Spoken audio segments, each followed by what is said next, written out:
Les bûches de Noël sont à peine digérées que voici la galette des rois, ronde, croustillante et dorée à souhait. Elle risque bien d'émoustiller à son tour vos papilles, car dans cet atelier, pas d'artifice, tradition et savoir-faire guident la main de cet artisan boulanger au fourneau depuis vendredi dernier déjà.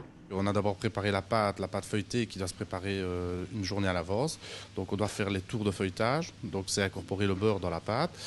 Et puis après, la préparation des galettes, donc faire les fonds, mettre la confiture d'abricot, la frangipane, ne pas oublier le santon et puis mettre les couvercles. Et si le geste est précis et régulier, il requiert tout de même une certaine délicatesse. C'est une pâte qui est difficile à travailler, vu que c'est du beurre, donc ça ramollit très fort.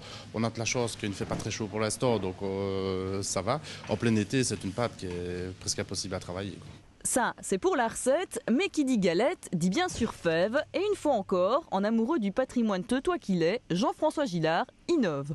C'est le château de Franchimont.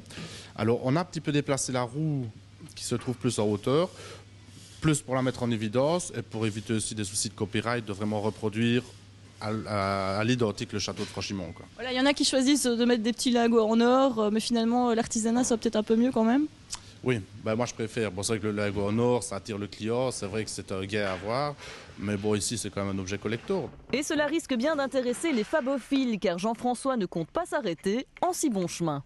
On a un projet dans un futur, c'est réaliser un coffret, donc une crèche, mais vraiment en rapport avec le château de Franchimont.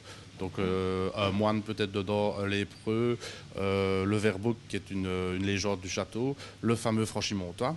Mais trêve de bavardage, pendant que les galettes s'accumulent sur les chariots en magasin, elles partent aussitôt. Madame, on voit que vous avez pris la galette.